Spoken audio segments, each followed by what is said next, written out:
Bueno, damos la bienvenida nuevamente a este ciclo de charlas de sustentistas del Centro de Negocios Cercotec Puerto Varas y Centro de Negocios Cercotec de San Pedro de Atacama, este ciclo especialmente dedicado al turismo y sus derivadas. Hoy día nos vuelve a acompañar Carlos Choik, emprendedor digital, quien ya nos dio una interesante charla hace una semana, un poquito más, y hoy día nos viene con otro gran tema de cómo entregar el músculo digital, que es vital hoy día, en los tiempos que corren, ya sea para el mundo del turismo como para cualquier tipo de industria, el cómo generar audiencia, que ahí Carlos se maneja bastante bien, ha generado y generó, es fundador de una de las comunidades más grandes de viajes también que existe o existió en Chile. ¿No? Ahí tú nos puedes decir, Carlos, acerca hablar de Faro Travel también, que fue todo un hito en su momento. Así que, sin más presentación, dejamos a Carlos Choik con su presentación Entrenar el Músculo Digital. Adelante, Carlos, y muchas gracias nuevamente por estar con nosotros. Muchas gracias, César, por la presentación. Como conversábamos antes, primero que todo, muchas gracias nuevamente por poner sobre la mesa estas conversaciones tan necesarias para los tiempos que corren. Así que muchas gracias a los que están detrás de la organización de este evento, al Centro de Negocio Puerto Vara, de San Pedro, y obviamente también a IEP. Hoy día, un poco complementario a lo que conversamos en la presentación anterior, y para los que no la han visto, como me comentaba César, está disponible en el YouTube del Centro de Negocios. Hoy día nos vamos a meter en una vertical que tiene que ver con las tendencias digitales como tal. Vamos a hablar un poquito sobre cómo entrenar ese músculo digital, obviamente desde un barniz general donde vamos a ir viendo distintos temas y sin hacer las bajadas tan profundas cada uno. Obviamente en las preguntas podemos ir conversando después lo que ustedes quieran. Entonces, como decía, el entrenamiento del músculo digital es lo que vamos a meternos de lleno. Y rápidamente, cuando pensamos en esto del músculo digital, cuando pensamos en las habilidades digitales como tal, a mí me gusta pensarlo como este músculo, como decían en el título, y hablar del músculo digital es como el despertador a las 6 de la mañana para ir al gimnasio. Obviamente todos sabemos que tenemos que ir a entrenar, obviamente que todos sabemos que tenemos que cuidarnos, que es algo que nos hace bien, y sin embargo siempre le vamos haciendo un poco el quite, hasta que se nos viene encima, hasta que lo hacemos totalmente indispensable, totalmente necesario, pero siempre está este sonido o este ruido que nos hace tenerlo presente, pero no siempre lo entrenamos. Y lo duro o lo terrible de esto es que si bien sabemos que tenemos que hacerlo, estamos escuchando permanentemente frases respecto al músculo digital, a la digitalización, a la transformación. Y el mensaje que más se repite es este de o te digitalizas o tu negocio va a quebrar, tu negocio va a morir. Y aquí aparece un primer concepto que se usa mucho en los países anglos, que es el FOMO, que es el Fear of Missing Out. Esta sensación permanente como de angustia, de que si yo no me meto al mundo de la tecnología, me va a pasar un camión por arriba, mientras que todo el resto está súper involucrado, súper a la vanguardia y súper encima de lo que tiene que ver con todo el tema digital. Y el problema es que cuando nosotros empezamos a reflexionar respecto a lo digital, llega este torbellino de información y nosotros nos imaginamos ese futuro tecnológico donde los robots se vuelven droides asesinos que nos van conquistando. O el otro día, muy interesante, vi la charla ahí de Franklin también, en donde se generaba esta conversación respecto como al metaverso y esta sensación de vivir en un mundo digital mientras afuera el mundo se está destruyendo y que nosotros estamos perdiendo esa conexión o esa pasión, ese olorcito de la naturaleza, de las interacciones humanas. Tanto así que incluso se hablan y hay películas donde terminamos enamorándonos de robots, teniendo relaciones de amistad, de pareja con robots. Y obviamente todo eso genera una sensación súper angustiosa. Y más aún cuando vemos casos donde se ha venido investigando y haciendo experimentos, y hay uno súper interesante que hizo Facebook hace algunos años atrás, en torno al tema de la negociación y cómo la inteligencia artificial puede ayudar a generar respuestas para las negociaciones, los puntos en común, etcétera. ¿Qué es lo terrorífico ya si quedamos en este espacio como del miedo y los lugares como donde se conecta estas angustias que tenemos respecto a la tecnología? Es que en este experimento Facebook puso a negociar a dos bots de inteligencia artificial, a dos entes de inteligencia artificial, y al poquito rato de ponerse a negociar, estos robots crearon su propio lenguaje. Ya dejaron de hablar en el lenguaje que tenemos los humanos para negociar y empezaron a crear lenguajes propios con sus mismos aprendizajes del proceso para poder ser más eficientes en la negociación. Entonces, todas estas señales, estos robots que conquistan el mundo, esta conexión que nosotros tenemos al metaverso, a estos mundos paralelos donde afuera está quedando la embarrada y nosotros viviendo este mundo como digital sin estar conectados con la tierra o con el territorio. Entonces, pareciera ser que esto ocurre, esto genera estos miedos de forma natural, y obviamente esto que ocurre es la resistencia en la que entra en acción cuando nosotros intentamos entrenar este músculo digital. Empezamos a mirar, empezamos a ver, empezamos a entrenar y rápidamente estas angustias empiezan a carcomernos. Y sobre todo cuando en el entrenamiento sentimos que al partir nosotros no tenemos las competencias necesarias para ese entrenamiento.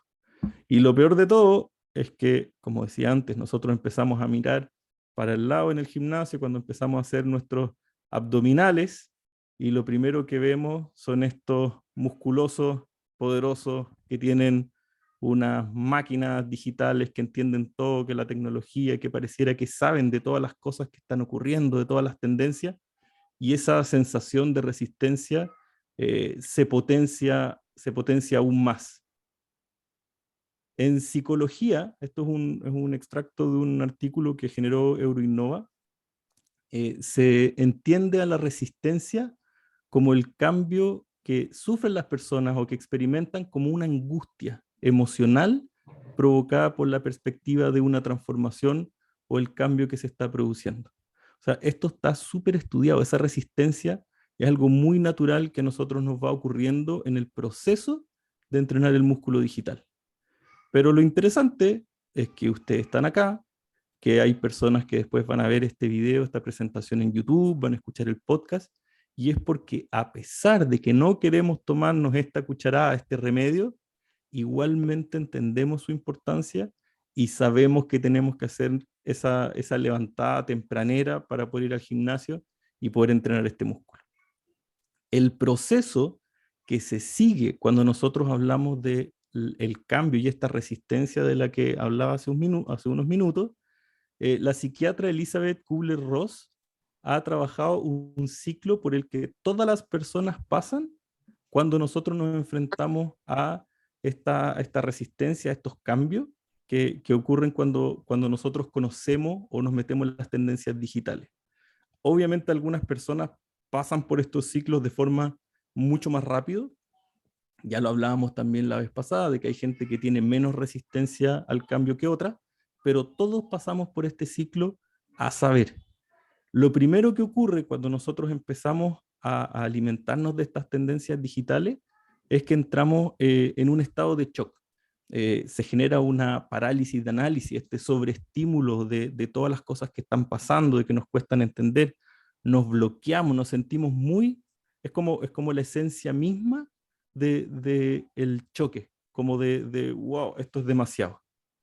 Lo sigue al estado de shock el estado de resistencia y negación. Y este estado de resistencia y negación viene dado como el desconocer esta realidad que ya es algo cierto, que todos podemos entender que está ahí, pero nosotros mismos empezamos a ponernos en una posición donde no queremos que nos ocurra, decimos, no, esto es temporal, no, esto no va a pasar, y empezamos a encontrarnos en un lugar donde nos resistimos y negamos que ese cambio efectivamente está ocurriendo. Después, la tercera y penúltima etapa es la ira, y es esta sensación de que, ok, traté de resistirme y me di cuenta de que no lo puedo detener, que esta transformación viene, está ocurriendo, la gente a mi lado lo está haciendo, y se genera una ira, una rabia, un enojo como respuesta a este estímulo de cambio, a este estímulo digital.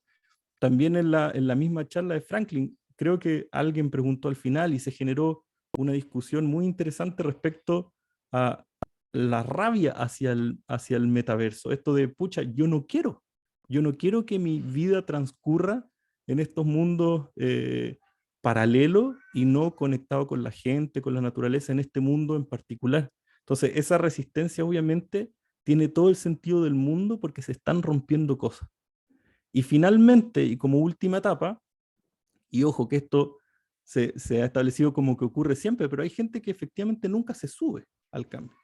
Pero lo que viene finalmente es la aceptación. Transitamos este viaje, nos resistimos a estos cambios digitales y finalmente los abrazamos y los hacemos parte de nuestras vidas. Como que volvemos al equilibrio y esa angustia se empieza a ir. Cada avance tecnológico nos genera esta resistencia. O sea, nosotros hablamos ahora de la digitalización y de cómo la tecnología está entrando cada vez más a la industria del turismo, a las industrias en general, pero esto es algo que ocurre en todos los momentos en que ha ocurrido transformación y podemos nosotros observarlo de forma muy pertinente en la industria que nos compete. La charla pasada también hablamos sobre el ciclo de adopción. Si se fijan, este ciclo también tiene que ver un poco como con la velocidad que tienen las personas para abrazar estos cambios tecnológicos. Entonces, siempre habrá un grupo pequeñito que aceptarán más rápido el cambio, en este caso los pioneros y los primeros seguidores, en donde llegan nuevas tecnologías y son los primeros que las prueban, las desarrollan, las mejoran y las van adoptando. En cambio, siempre habrán personas que se demoren más en ese proceso que vimos y finalmente que terminen adoptando las tecnologías ya por una necesidad de conectarse con los otros o de poder mantener sus negocios vigentes, más como por una necesidad que una aceptación propiamente tal. De hecho, si uno mira dentro de las empresas, esto es lo que habla el management en ciertas características, en ciertos ámbitos, que hay personas que se resisten, pero al final del ciclo hay personas que no lo aceptan, ciertos rezagados que en vez de aceptar estos cambios que están ocurriendo, finalmente empiezan, como decimos, a remar a contracorriente y a demorar el proceso de cambio cultural de una empresa completa. Entonces siempre hay que tener ojo sobre esto y ver cómo acompañar ese músculo digital que poco a poco se empieza a entrenar, ya sea a nivel de digitalización en general o a través de tecnologías específicas que nosotros vamos adoptando en nuestras empresas o como profesionales del turismo. Entonces, hablamos de tecnología, hablamos de esta adopción, hablamos del trabajo de este músculo digital, pero empezamos a escuchar estos términos, inteligencia artificial, blockchain, metaverso, web 3, y empezamos a sentir esta resistencia. Y un poco los que les mostraba antes, no somos los únicos que nos pasa cuando nosotros escuchamos esto, sino que el 70% de las personas, por defecto, generan esta resistencia hacia los cambios. Esto lo comentó en alguno de sus libros Peter Drucker, que es uno de los gurús del management, y cómo veía esta resistencia en cada una de las organizaciones en que les tocaban implementar cambios. La tecnología como tal, y la tecnología digital en particular, obviamente viene acompañado de estos cambios culturales. Y cuando nosotros decimos, ya, pero es que una cosa es la tecnología en ciertos ámbitos de uso más general, y otra cosa son tecnologías más específicas y disruptivas, como las que hablaba Franklin, el metaverso o el blockchain. Y curiosamente, cuando nosotros miramos todo, está este famoso dicho, todos somos generales después de la batalla, pero la historia también nos da perspectiva. Y cuando nosotros pensamos, por ejemplo, en la electricidad, hoy día podría parecer una locura la idea de vivir sin electricidad. Pero cuando esta tecnología estaba recién siendo adoptada en este ciclo que yo les mostraba, pasaban cosas como esta. Por ejemplo, Benjamin Harrison era el primer presidente en Estados Unidos que le tocó la Casa Blanca con luz, con electricidad.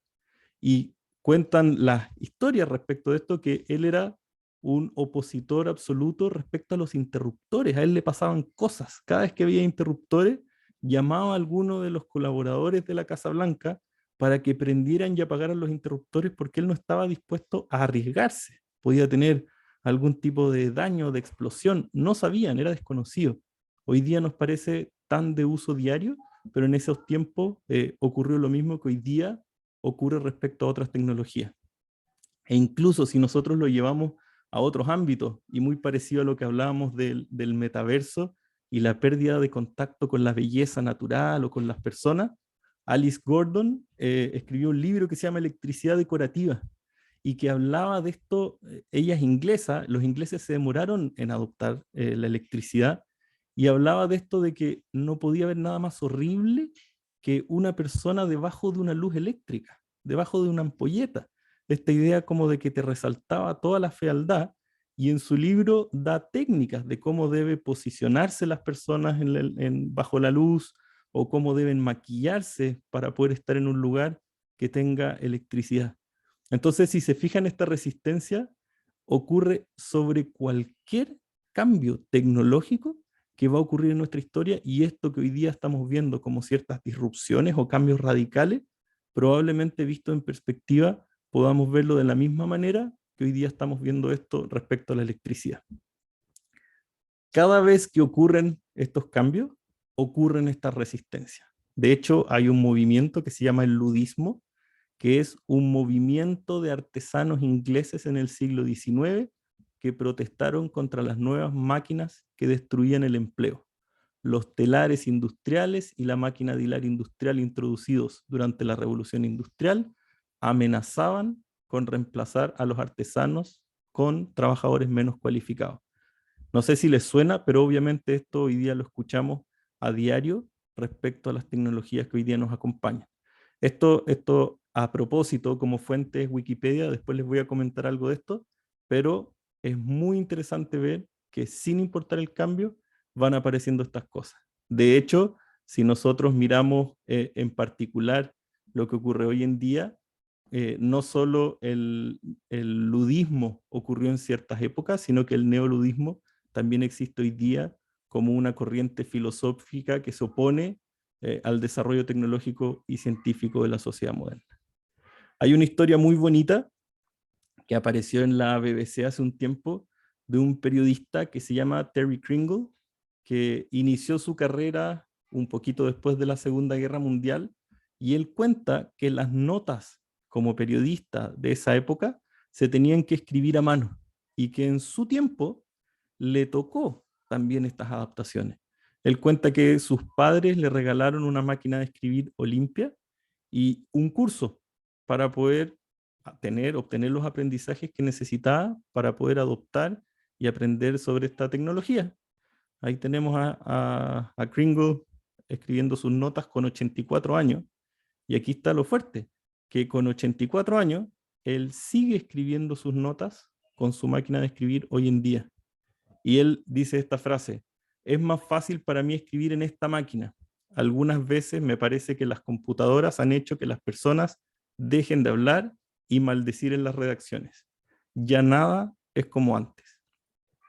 Esta frase va a estar siempre, sin importar los tiempos, sin importar cuál sea el cambio que estamos adoptando. El nada es como antes es una sensación que nosotros tenemos propiamente del cambio. Y la pregunta que uno se hace es: ¿cómo podríamos culparlo de tener esta sensación si la mayoría de las personas la tienen? Y que además la tecnología, él aprendió, hizo el esfuerzo, aprendió a utilizar su máquina de escribir, y finalmente quedó obsoleta y todo el mundo empezó a usar nuevas tecnologías. Y este es un insight que me parece interesante compartirles, y es que la tecnología es un jardín, no es un edificio, no es algo que uno hace una vez y queda así para siempre, sino que, como decía un fundador latinoamericano muy power, él veía la tecnología como este jardín, como la necesidad permanente de estar cuidando, renovando, arreglando y modificando. Entonces, resistámonos. Si ya estamos hablando de que es normal, a todos nos ocurre, ¿por qué seguir resistiéndonos? Y como ocurrió también con las máquinas de la época de la Revolución Industrial, hoy día está ocurriendo. Acá pueden ver algunas notas de cómo los robots ya reemplazan a algunos trabajadores en puestos tradicionales, o este mensaje que intenta dejar como esta sensación ingenua de no reconocer que la inteligencia artificial va a generar impacto en ciertos trabajos, sino que hay que aceptarlo, hay que adaptarse y hay que continuar en ese ciclo. Esto es un artículo del MIT Technology Review, obviamente con mucho respaldo y con información muy potente para entender el impacto que generan los cambios tecnológicos. Hay una historia que yo le cuento a mi hija, que me parece muy potente para entender también un poquito esta primera aproximación que tienen las personas cuando empiezan a trabajar el músculo tecnológico. Esta es la historia de un elefante que es capturado para un circo. Cuando era pequeñito le ponen estas cadenas en sus pies, como estas grandes cadenas que se ven en la imagen, y el elefantito pelea para liberarse y no lo logra. Al día siguiente vuelve a pelear, y al día siguiente vuelve a pelear, y al día siguiente vuelve a pelear. Después de algunas semanas peleando a diario por entender y ver cómo liberarse de esta esclavitud en el circo, finalmente se rinde y dice, bueno, yo no sirvo para esto y me rindo. ¿Qué es la moraleja de esta historia? Que este elefante crece, se vuelve infinitamente más fuerte que cuando era cachorro, y el problema es que como alguna vez le costó y no lo logró, el elefante hoy día, que podría liberarse de un solo tirón, no lo hace. Y ese es el desafío que nosotros tenemos cuando nos aproximamos a la tecnología, de permanentemente estar probando y viendo si vamos encontrando el camino que a nosotros nos haga sentir más competentes y más finos respecto a lo que está pasando. Entonces, la pregunta final de esta primera parte es, ¿cómo y para qué abrazar la tecnología si nosotros en nuestra historia, en nuestro pasado profesional, hemos sido exitosos sin ella? Ahora yo les voy a contar un poco respecto a mi propio proceso de entrenamiento para el músculo tecnológico. Yo llevo cerca de 10 años en la industria turística y yo estudié Derecho. O sea, mi aproximación a la tecnología era casi nulo. Y si ustedes lo piensan, en el derecho hasta hoy en día, la documentación muchas veces se cose a mano, con aguja y con hilo. Entonces, ¿qué fue lo que me pasó en el camino que me hizo mirar la tecnología como esta herramienta para que finalmente yo me convirtiera en un emprendedor digital? Mi primera experiencia, mi primera aproximación fue en una empresa de la industria, seguro algunos de ustedes las conocen, que se llama Expan. Expan es un operador mayorista B2B de la industria turística, grande, con bastantes personas que trabajan en esta empresa. Y cuando yo llegué, mis roles fueron tradicionales, entre a venta, entre a marketing, y empecé a ver cómo la mayoría de los procesos se hacían de forma manual. Se imprimían las hojas, se guardaban en carpetas, en archivadores, y desde ese proceso siempre había funcionado así, y Expan es una empresa líder en este contexto de los mayoristas B2B. Entonces, cuando poco a poco nos empezamos a meter en el uso de tecnología digital como un optimizador, acelerador de las cosas que hacíamos y cómo trabajamos en los cambios que eso involucró, rápidamente nosotros nos empezamos a encontrar con una cultura que se oponía a esta transformación. Esto que hablábamos extendido previamente, me tocó vivirlo en carne propia y tiene un elemento súper interesante. Nosotros, imagínense que trabajábamos respecto como a las bases de datos en un Excel gigantesco, que cuando nosotros teníamos que actualizarlo, se demoraba como un día entero en actualizarse. Imagínense todos los riesgos que involucra en modificaciones de celda, o en el que pueda quedar un embarrado con los datos cuando estamos manejando información tan sensible. Y nosotros construimos dentro de la empresa, poco a poco, una herramienta que empezó a automatizar muchos de los procesos que teníamos internamente. Y esa resistencia que hubo desde la cultura, que por cierto, primero tuve que aprender a superar la mía personal, empezó a convertirse como en este abogado del diablo, en donde nos obligaba a nosotros a cada vez hacer mejores entregas. Ya no servía que nosotros dijéramos, vamos a cambiar la cultura de esta empresa, vamos a transformarnos digitalmente, cuando en verdad no estábamos a la altura de lo que inicialmente la gente podía esperar de algo como esto, tan significativo para una empresa. En la práctica lo que ocurrió es que ese cambio transitó por estas etapas que conversamos previamente y toda esa resistencia hizo que el producto se convirtiera en una herramienta tan poderosa que hoy día Expand podría decirse casi que es una empresa de turismo, pero también es una empresa tecnológica, porque internamente desarrolló el músculo y hoy día casi todos sus procesos son digitales y tienen sus propias herramientas en casa. Un poco lo que comentaba César, Faro Travel era una comunidad de viajeros, es una comunidad de viajeros que está ahí reactivándose post pandemia, pero lo interesante de Faro es que era una startup tecnológica y nosotros lo que hicimos con Faro fue construir contenidos que generaban los mismos viajeros y desde esos contenidos empezamos a construir comunidad. Y esta comunidad creció de forma muy significativa. Nosotros llegamos a tener más de 50.000 viajeros conectados sobre esta plataforma que nosotros desarrollamos, pero lo interesante de esto es el error que cometimos cuando ya creíamos que la tecnología era el músculo que ya habíamos adquirido. Nosotros inicialmente partimos Faro como un blog de viaje, la gente generaba estos contenidos y nosotros dijimos, ok, han pasado algunos meses, la comunidad está activa, se está moviendo, es hora que desarrollemos nuestra propia red social. Quisimos construir un Facebook de los viajeros. Y este Facebook de los viajeros, que nos tomó casi un año desarrollar con ingenieros, con equipos, con diseñadores, imagínense los costos que tuvo esta construcción de tecnología creyendo que el músculo ya lo habíamos desarrollado. Y lo que ocurrió en la práctica es que nosotros, después de un año de invertir en grande, nos pillamos con viajeros que seguían prefiriendo el blog, preferían seguir conectándose a través de lo que hacían al principio. Y nosotros proponiéndole este tremendo desarrollo que creímos que iba a ser un bombazo y que finalmente no prosperó de la forma que nosotros pensábamos.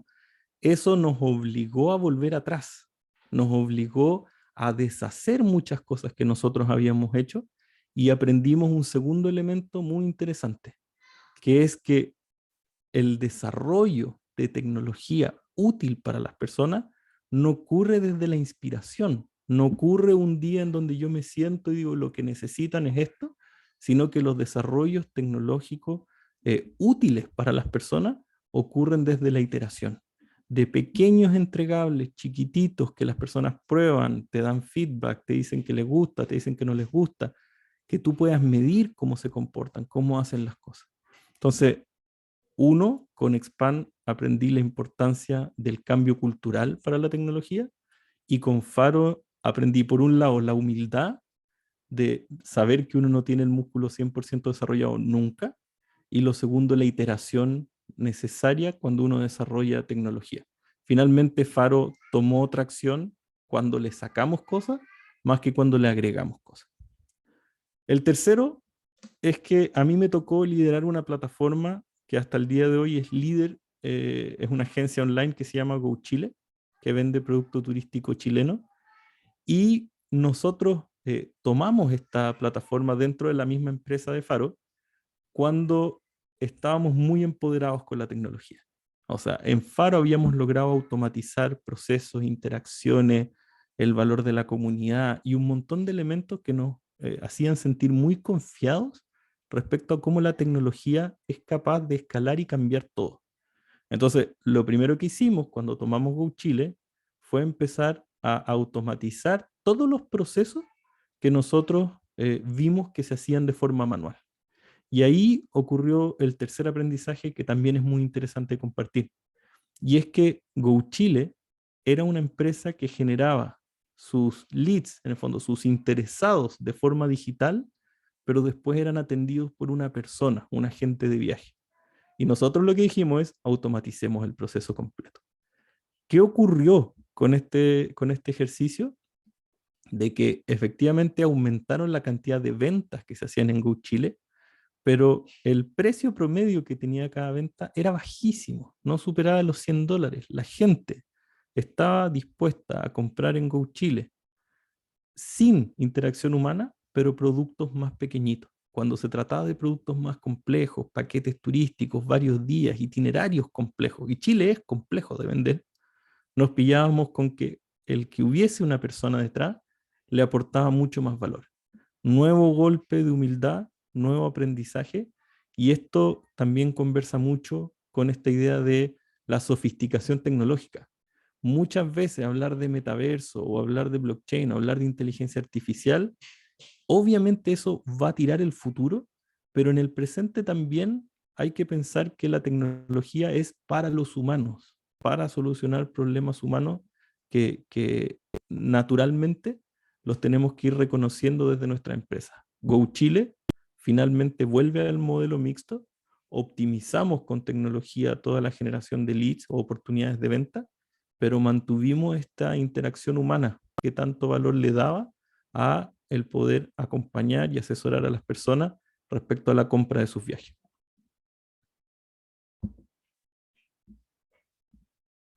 Finalmente, Consultoc. Consultoc es una startup social que nació en plena pandemia como una forma de dar asesoría a pymes y emprendedores que necesitaban consejos para poder enfrentar la crisis del COVID-19. Al principio, con mi socio, esta empresa la partimos de forma muy manual. Nuestra idea era ver si es que a alguien le interesaba poder conversar con nosotros para poder darles ciertos consejos o ciertas experiencias que nosotros teníamos para que ellos pudieran salir de las dificultades que involucraba el COVID.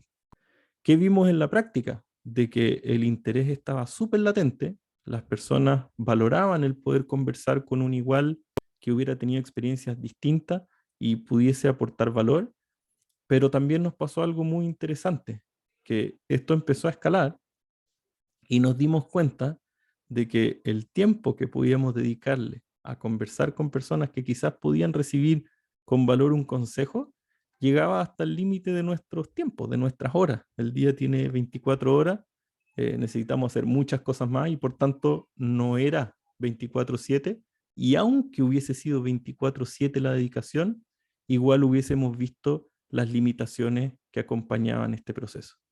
Entonces, ¿qué quiero decir con esto? Que la tecnología aquí ocurrió justamente para lo que aprendimos en GoChile, para poder aportar valor al humano que estaba detrás de Consultoc, y generamos un modelo automatizado en donde podía escalar mucho más, donde podíamos resolver las dudas de mucho más personas a través de un formato especial, y todo esto construido con tecnología. Entonces, de ayudar a 5, 6, 7 personas al día, empezamos a ayudar a 100, 200, 500 y hasta 1000 personas al día. Y este valor es un valor que también te puede dar la tecnología y que a mí me permitió en el proceso entender, recuerden, desde que estudié Derecho y no tenía nada que ver con la tecnología, al impacto que puede tener la tecnología para crear soluciones a gran escala. Hoy día, ¿cómo se ve mi músculo digital? Se ve muy parecido a esto. Y yo, como les decía, esto es un proceso permanente y hoy día llevo 10 años involucrados con el mundo digital, pero el músculo se trabaja de forma diaria, permanente, y si uno para, probablemente pierde el ritmo de lo que va ocurriendo. Entonces, este proceso de aprendizaje es permanente. Lo divertido es que si yo estoy dando esta charla acá, mi mamá y muchos podrán pensar que me veo así a nivel tecnológico, pero la verdad es que más me parezco a esa guagua del principio, y cómo esto también da un mensaje respecto a que el músculo tecnológico no es un músculo tecnológico que uno desarrolle contra alguien, sino que es un proceso que cada uno va transformando internamente para que este músculo se convierta en una herramienta para las cosas que nosotros estamos haciendo. tanto a nivel personal como profesional. ¿Cómo se hace esto? Saliendo permanentemente de la zona de confort y entrenando. Yo hoy día estoy en mis primeras etapas de aprender a programar y creo que esta es una herramienta muy interesante que quizá algún día me haga ver cómo efectivamente me ve mi mamá, aunque lo veo difícil, porque cuando uno termina una cosa, ya empezaron 10 nuevas. Para que ustedes vean el impacto o la escala y la importancia que tiene la adquisición de tecnología en la actualidad, yo les quiero compartir 5 datos súper concretos. El primero de ellos, fíjense qué fuerte esto, el 47% de la generación Z, que son hoy día la generación más pequeña de personas habitando, pasa más de 3 horas al día en YouTube. Y si vemos una generación un poco mayor, que son los millennials, pasan el 22, o sea, 22% de ellos pasan más de 3 horas al día en YouTube. Imagínense cuántas horas, cuánto impacto tiene un canal digital respecto a cómo nos comunicamos con ellos.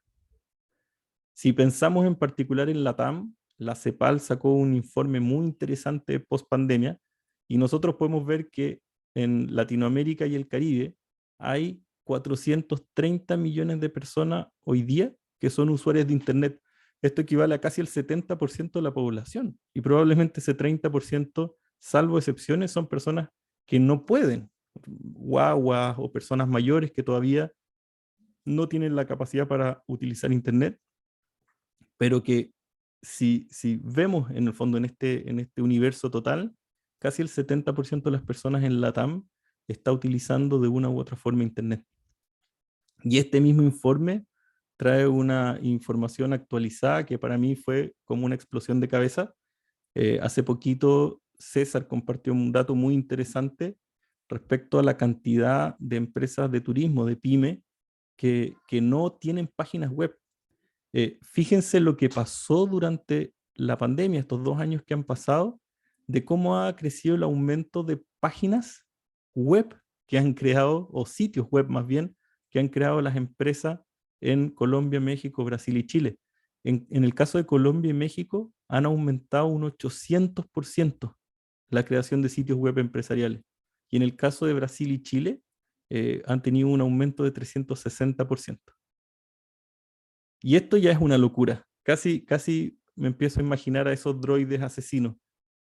El tiempo de uso de Internet en España ha crecido un 7% hasta ocupar 79 horas de media a la semana en los últimos meses. Es decir, casi la mitad de todo nuestro tiempo. Esto es un informe que hizo Nielsen. Imagínense la importancia que va tomando esto. Y como último dato, también para que vean cómo esto se va aproximando a distintos espacios. Gartner hizo un estudio que señala que para el 2024 la identificación de emociones que tienen las personas a través de inteligencia artificial influirá en más de la mitad de los anuncios en línea que nosotros veamos. Hoy día ya pasa un poco respecto a las redes sociales con Facebook y con Google, pero acá estamos hablando a nivel general. Así que puede ser un impacto aún mayor y ya graficado en lo que está pasando con las plataformas o las big tech hoy día que utilizan estas tecnologías. ¿Qué les pasa cuando escuchan esto? Obviamente empieza a aparecer ese agobio y esa resistencia. Y volvemos a esta frase de Terry Gringold que decía antes, ya nada es como antes, porque obviamente nada es como antes. Vamos entonces al gym. Yo aquí levanté, son infinitas, hacer este ejercicio fue un poco ambiguo, porque obviamente cuando hablamos de las tecnologías digitales, estamos hablando del infinito de cosas, pero yo quise hacer referencia a 3 en particular con sus respectivas bajadas, no para meterse en ellas como especialista, sino que para entenderlas como este barniz de cosas que quizás debiéramos estar mirando. Lo primero es la utilización de los software.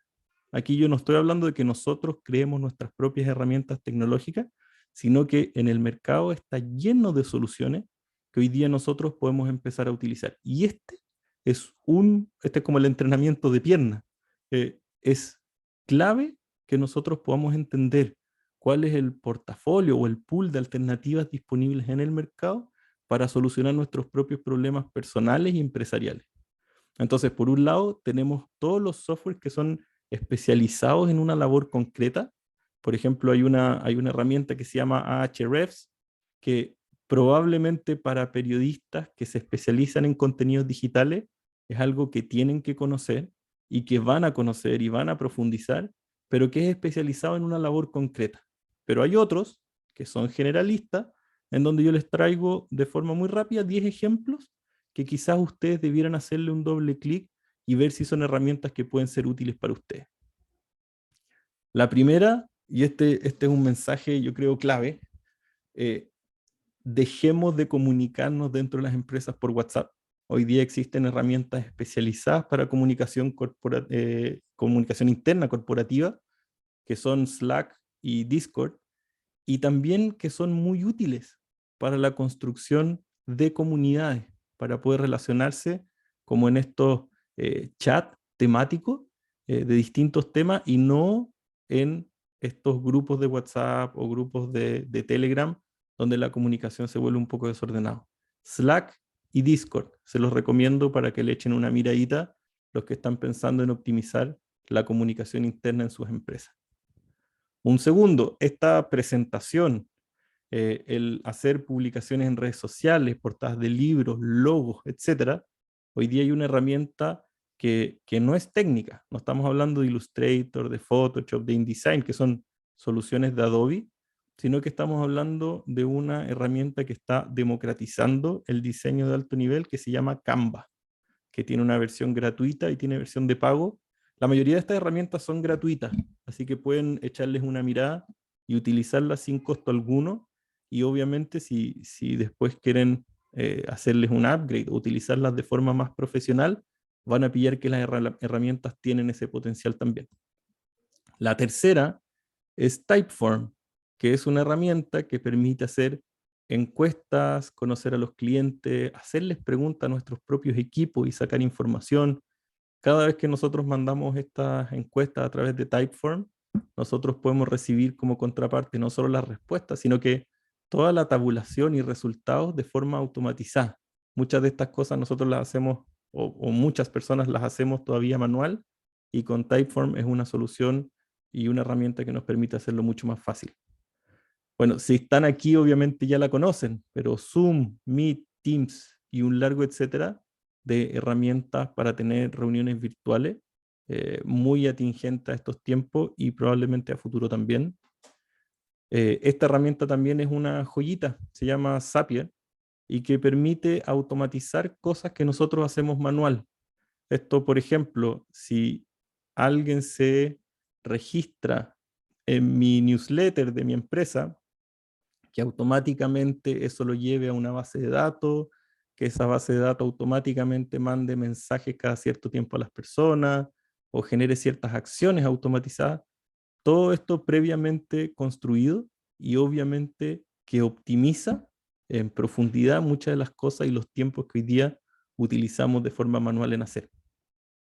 Notion es una de mis favoritas, es un cerebro digital, es una herramienta como un wiki, como Wikipedia en el fondo, donde nosotros vamos recolectando contenido de valor que es muy útil para la organización de los equipos internos. Es como esta información en la nube, donde las personas pueden entrar y ver políticas de la empresa, ver quiénes son sus compañeros de trabajo cuando están recién entrando a una empresa, y un montón de elementos adicionales que permiten llevar la organización de la empresa dentro de esta plataforma que también tiene versiones gratuitas.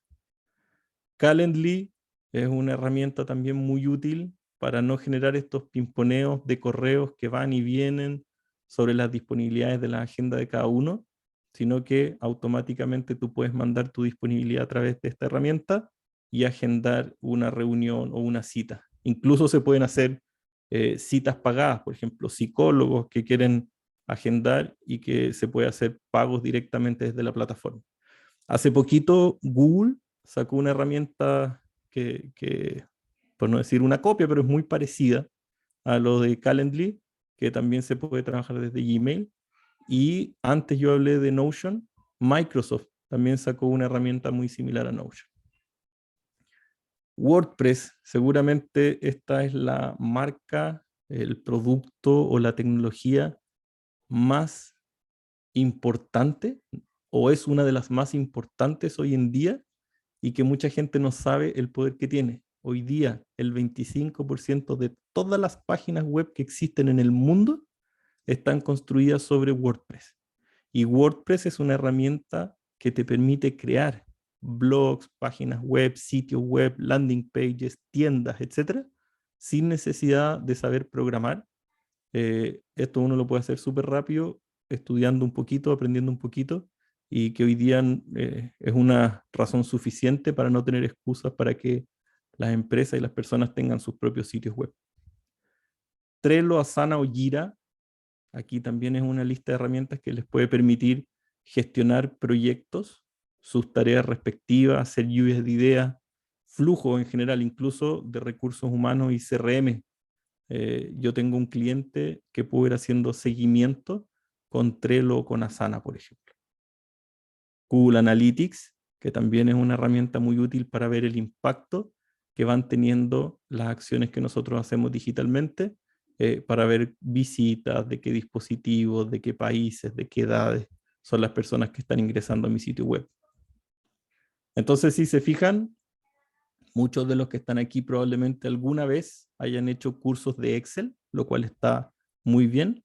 Estas herramientas son algunas adicionales que ustedes pueden tener en su portafolio, y la mayoría de ellas ni siquiera necesitan curso porque son muy amigables de aprender y les van a quitar dolores muy reales de su día a día. El segundo elemento que yo creo que toda persona que va a ir a este gimnasio digital debiera tener a la vista es lo que dice relación con el marketing digital. Este es el entrenamiento de brazos probablemente, y en donde nosotros vemos algo muy poderoso. Esta herramienta se llama Google Trends, por si acá, ya hablamos extendido de ella en la otra charla, en donde nosotros podemos ver la cantidad de búsquedas en el tiempo de ciertas palabras. Aquí nosotros estamos poniendo la palabra marketing desde el año 2004 hasta hoy día. Fíjense la curva de búsqueda que está teniendo la palabra marketing.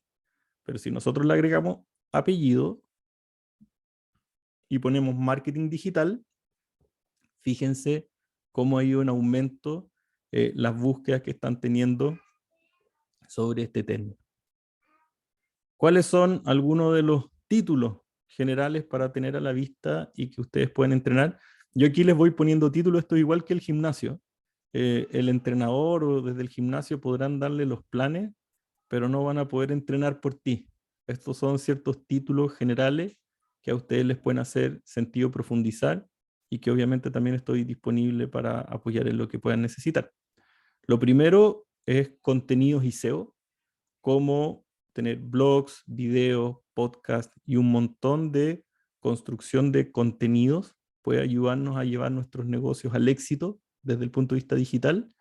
Y muy conectado a los contenidos, nosotros tenemos el SEO, que es la optimización de esos contenidos en los buscadores. Normalmente esto está relacionado con los contenidos escritos, como los blogs o las fichas de nuestros productos en Internet, pero hoy día también se utiliza mucho, por ejemplo, en YouTube, en donde nosotros también podemos optimizar el contenido que generemos para que nos puedan encontrar más fácil también en YouTube, que por cierto es uno de los buscadores más importantes del mundo. El segundo, por no decir, o sea, para que vean la importancia que tiene.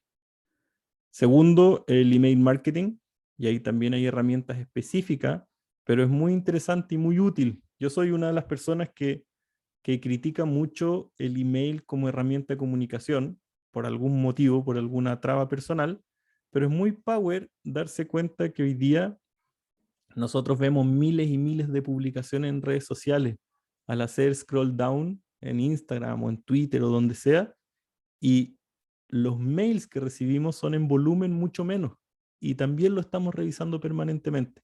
Entonces, el email marketing también es un canal muy interesante para nuestras empresas. Obviamente, tercero, el social media, en donde tenemos las diferentes redes sociales, y aquí, al igual que en todo en la tecnología, vale la pena estar al tanto de las cosas que van ocurriendo. Uno puede aprender muy bien a usar Facebook y aparece Instagram, aprende después a usar Instagram y aparece TikTok, y así sucesivamente. Esto es de permanentes avances y cambios. Por otro lado, los ads de pago, publicidades de pago, y esto tanto en redes sociales como en Google u otros buscadores. Y finalmente tenemos la analítica web, que es otro de los elementos interesantes dentro del marketing digital, que es medir las cosas que nosotros vamos haciendo y cómo ellas van generando impacto en nuestro negocio. Entonces, de nuevo, yo siempre voy a volver a esto porque entiendo que puede pasar en el cuerpo esta resistencia. Aquí no estamos diciendo que nosotros seamos especialistas en SEO o seamos especialistas en mail marketing, pero es muy interesante y muy importante que como emprendedores, empresarios o profesionales tengamos nociones de todas estas cosas para poder entender y poder sumarnos a las estrategias o planes que los distintos negocios vayan a poner arriba de la mesa. Y finalmente, y en este voy a pasar un poquito más rápido, está el músculo que uno tiene que trabajar relacionado con, valga la redundancia, trabajo remoto y gestión de proyectos. También lo hablamos en la sesión pasada respecto a las tendencias, que el trabajo remoto, desde mi punto de vista, es mi apuesta post pandemia. Es algo que ya venía ocurriendo desde antes, pero que se aceleró con la pandemia y pareciera ser que ya no vuelve atrás. Y por eso es importante, sobre todo quienes lideramos, el poder entender qué características únicas para el jefe versus el líder tiene lo del trabajo remoto. Y lo primero es que hay muchas métricas digitales que se empiezan a tomar o empiezan a tomar mucha fuerza cuando trabajamos en remoto, como el costo de adquisición de clientes, fuga, la cantidad de actividad que tienen en nuestras páginas, cuántos ingresos en el tiempo va a generar una persona. Todas estas métricas de negocios digitales pueden ser elementos que facilitan el trabajo remoto y la gestión de proyectos. Lo mismo los marcos de trabajo a nivel de agilidad, donde les recomiendo darle una miradita a Scrum. Ciertas herramientas que ya las conversamos en los software que yo les recomendé profundizar, en donde podemos ver herramientas de comunicación, de gestión de proyectos, entre otros. Y finalmente, no necesariamente que uno aprenda a programar o a desarrollar, pero sí que empiece a entender qué son los lenguajes de programación, qué son los frameworks y cuáles son las tecnologías que se están usando para poder tener a la vista y poder entender cuando una tecnología que está latente en el mercado puede ser útil para mi negocio en particular. Y esta frase, vi por ahí que había uno de mis alumnos en la universidad, yo decía siempre esta frase: la tecnología es neutra, la tecnología es un cuchillo. Algunas veces los cuchillos se utilizan para matar y otras veces se pueden utilizar para cocinarle a tus hijos. Lo importante es que la tecnología y este músculo nosotros busquemos la forma de convertirlo en una herramienta para crear cosas positivas e impacto positivo. Y muchas veces esos avances tecnológicos sí pueden ser una fuerza para el bien. Yo les hablé antes de Wikipedia, de esta cita que hacía de Wikipedia. A la gente en general le carga esta idea como de citar a Wikipedia en las universidades. De hecho, es bien criticado, pero solo como un antecedente. Fíjense, acá yo busqué en Wikipedia la Enciclopedia Británica, que es en su minuto lo que uno podría decir como la fuente más segura, con miles de expertos creando contenido de alto nivel. Y resulta que hoy día Wikipedia es una compañía o una organización, más bien, una plataforma, donde los contenidos se actualizan cada 15 minutos y tiene menos errores de los que tenía la Enciclopedia Británica, que se actualizaba cada 10 años en las últimas versiones. Fíjense lo potente que puede ser la tecnología para acelerar el impacto. Por otro lado, la Enciclopedia Británica hoy día se está vendiendo súper obsoleta en más de 130.000 pesos versus Wikipedia, que tiene acceso a conocimiento de forma gratuita.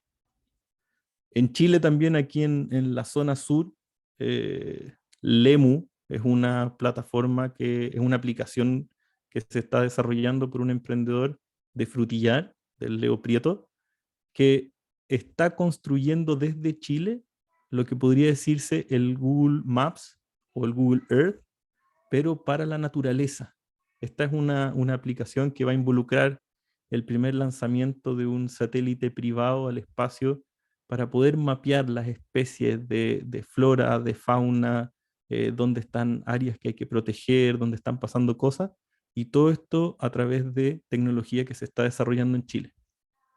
El mismo WhatsApp, cuando nosotros pensamos en WhatsApp y vemos detrás a este imperio como es Facebook, que es dueño de esta aplicación, WhatsApp hoy día permite conectar a personas de todo el mundo que antiguamente no tenían la posibilidad de conectarse con familiares, amigos, etc. Y finalmente, y esto también parece una publicidad, pero también están las plataformas como Platzi, que son eh, como universidades online donde ustedes pueden adquirir habilidades tecnológicas. Y hoy día Platzi, con más de 2,5 millones de estudiantes, tiene como visión convertir a Latinoamérica en un polo de desarrollo a través de las habilidades tecnológicas. Entonces, si se fijan en estos ejemplos y en todo este flujo que nosotros hemos ido viendo, la tecnología puede ser lo que ustedes quieren que sea, puede tener la profundidad que ustedes quieren que tenga y puede tener el impacto en sus negocios que ustedes quieren que tenga. Pero claramente no podemos seguir cerrando los ojos a cómo llegó la tecnología en los distintos ámbitos, con distintas tendencias, para cambiar el mundo. Entonces, ¿podemos resistirnos a ella o podemos ayudar a darle una dirección positiva a cómo utilizamos la tecnología de ahora en adelante? Así que los invito a que vayamos todos a entrenar. Muchas gracias. Excelente, Carlos. Muchísimas gracias por esa charla. Hay algunas preguntas acá en el chat. Bueno, más que nada que hay un comentario de Franklin que dice que tuvo que retirarse, pero dice: grande, Carlos, excelente presentación y relato del músculo digital. Varios temas ahí que se necesita profundizar en los destinos turísticos. Tenemos conversa pendiente. Hay un café Buenísimo. pendiente por ahí también. Y Marcelo, que está conectado con nosotros acá, dice: dado el aumento de sitios web durante pandemia, lo que he visto en webs es que cada vez, perdón, deben ser específicas tipo landing page. Los sitios enormes con muchas páginas e informaciones son poco vistos y consultados. ¿Estás de acuerdo, Carlos, con eso? Muchas gracias por la pregunta, Marcelo. La verdad es que no. O sea, creo que es un análisis súper interesante, pero a mí mi experiencia me ha mostrado que el SEO, que es algo que comenté superficialmente respecto al músculo tecnológico, es demasiado relevante para que a uno lo encuentren en Internet. Efectivamente hay millones y millones de soluciones y sitios y páginas, entonces pareciera ser que ya no hay espacio para nada. Pero lo que hace Google es analizar lo que uno va desarrollando como contenido y va diciendo cuán relevante es para una intención de búsqueda. Entonces, por ejemplo, si yo soy un viajero colombiano que quiere venir a Chile y pone qué hacer en Puerto Varas, probablemente Google va a encontrar más relevante a una gran plataforma que habla sobre Puerto Varas y qué hacer y el clima y cómo llegar y el costo y los hoteles y los restaurantes, etcétera. Entonces, obviamente uno no puede hablar de todo, pero uno tiene que volverse una autoridad en cierto tema. Y mientras más contenido de valor para distintas intenciones de búsqueda, puede generar mucho más posicionamiento y ser mucho más visto. Un landing page, que es esta página más bien plana donde uno puede recolectar correos o puede conectarse de forma más sencilla con los usuarios, es una manera súper interesante como para probar conceptos. Por ejemplo, si quieren lanzar una nueva funcionalidad de sus proyectos o un nuevo negocio, un nuevo emprendimiento, sirve tener una landing page para mostrar ese concepto. Pero si lo pensamos como una manera de posicionar tu negocio en el largo plazo, salvo que sea offline tu negocio absolutamente, es difícil que un landing al final termina siendo como una tarjeta de presentación. Y una gran plataforma es una gran plataforma de contenido para poder aportarle valor a los usuarios que utilizan Internet. Bien. Marcelo, ¿está contestada tu pregunta? Ahí. Creo que sí, ¿cierto? Víctor Flores tiene la mano levantada. Víctor. Sí, así es. Carlos, gracias por tu presentación.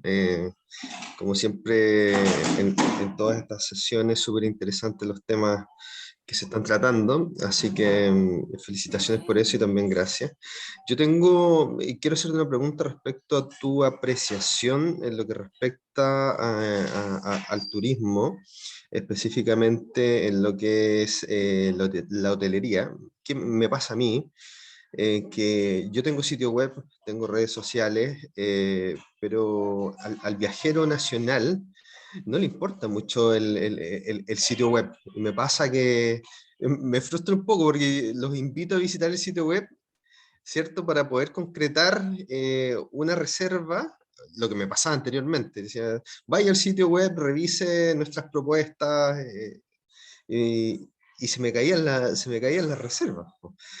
Hoy día lo que yo hago es entregarle toda la oferta disponible por el WhatsApp y van directamente, incluso prefieren concretar directamente en forma interna, hacer la reserva y pagar en forma interna que utilizar los medios tecnológicos que hoy en día están disponibles. Entonces eso me frustra un poco. ¿Qué crees tú que falta para poder potenciar esta herramienta que es tan importante como tú lo acabas de mencionar acá en tu presentación, para que el viajero nacional le tome la importancia o le dé la importancia que realmente se merece? Muchas gracias, Víctor, por la tremenda pregunta. Es una muy buena pregunta y espero poder respondértela de una manera muy sencilla. Cuando tú tienes, por ejemplo, una tienda física, ¿ya? Por ejemplo, tú tienes un operador o una agencia de viaje en la Plaza de Armas de Puerto Varas y llega una persona a comprarte por ese canal, en el fondo, llega presencialmente a tu tienda. ¿Qué pasaría si tú a esa persona le dices, gracias por venir, ahora eso sí, llámame por teléfono si quieres hacer la reserva? Lo más probable es que se genere una fuga de clientes. Esa persona va a decir, pucha, en verdad vine hasta acá, me pegué la pega de venir para hacer el proceso de reserva y tú me estás diciendo que vaya a otro canal. Entonces yo creo que más que el canal digital que puede generar estas frustraciones, el canal digital es un canal más. Para algunos es el canal, si uno piensa, por ejemplo, no sé, tú que estás en el mundo de la hotelería, no me imagino una agencia presencial de booking.com. Todas las reservas pasan por el canal digital y todos los esfuerzos están hechos por el canal digital. Versus otras soluciones, como puede ser el caso de tu alojamiento, en donde tú vas diversificando y tienes presencia en redes sociales, tienes acceso a que te contacten por WhatsApp, el que puedan ir directamente a la recepción y reservar, o que entren a la misma página web. Entonces, lo que nosotros tenemos que hacer desde mi punto de vista, como empresarios o emprendedores del turismo, es ponernos en los zapatos del viajero y posicionarnos en los canales que ellos están usando. Entonces, si viene desde lo presencial o por teléfono o por WhatsApp, facilítale el proceso y no dejes que se te escape hasta que reserve. Lo interesante del canal digital es cuando tú lo conviertes en parte de tu estrategia, ¿cachai? Entonces van a llegar de diferentes lugares, pero cuando lleguen por el canal digital, que no se te vayan del canal digital. Pero no intentes hacer esos cruces que le generan fricciones al viajero.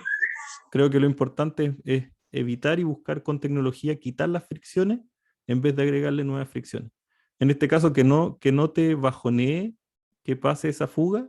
Si te mandan un WhatsApp, captúralo, hazle tú la pega de hacer la reserva a través de las herramientas y poco a poco anda trabajando en el contenido o en la manera en que tú quieras atraer también a tu canal digital. No son el uno o el otro, sino que son complementos y hay que ponerse en el zapato del viajero. Sí, por supuesto. Aprendimos que así debía ser cuando empezamos a analizar del por qué ese viajero decidía concretar por el medio, por el canal de comunicación, que en este caso era WhatsApp. Entonces, sí, eso lo aprendimos y hoy en día créeme que es así. Así que, pero como tú dices, también están todas estas herramientas disponibles para que puedan utilizarlas y poder concretar o cerrar por cualquiera de ellas que sean que nos contactan. Eso. Y si tú lo piensas, finalmente WhatsApp también es un canal digital y también ocurre muchas veces, Víctor, que hay gente, por ejemplo, que construye aplicaciones móviles cuando tienen, por ejemplo, un servicio en particular, un hotel en este caso. Entonces, ponte de nuevo en los zapatos del viajero y en esta idea de que llega por WhatsApp y te dice, oye, quiero reservar una noche de hotel, y uno le dice, oye, bájate la aplicación móvil del hotel y resérvala desde ahí. Imagínate todas las fricciones que ocurren en ese proceso. Tiene que bajar la aplicación, quizás no tiene espacio, tiene que aprender a usarla, tiene que buscar el botón, tiene que buscar las noches, cuando en verdad ya generó un contacto y ese no hay que perderlo. Así que me parece súper interesante que ya tú ya hayas abrazado el músculo digital y ahí es donde empieza el proceso iterativo de buscar cómo es útil para tu negocio, más allá de un uso en particular, sino que como en la estrategia digital que tú puedas tener con tu hotel. Perfecto. Muchas gracias, Carlos. Un placer. No sé si hay alguna otra pregunta. César, no sé si quieres tú también comentar algo, hacer algún comentario. Mientras tanto.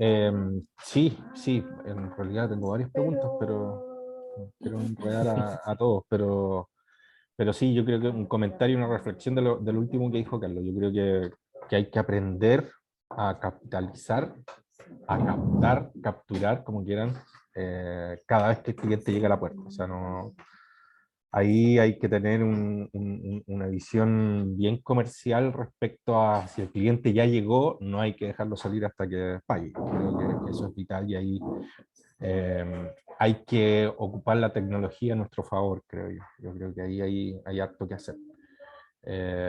Y todo, casi todo es válido, pero ahí obviamente tratar de apoyarse en la mayor cantidad de herramientas, donde hoy día Carlos nos mostró varias cosas. Así que nada, eso solamente, y bueno, si no hay más preguntas, la verdad, bueno, recordarles que está la encuesta en el chat, es importante que puedan responder, y obviamente esta interesante presentación va a quedar en el canal de YouTube de nuestro centro de negocios. Así que eso.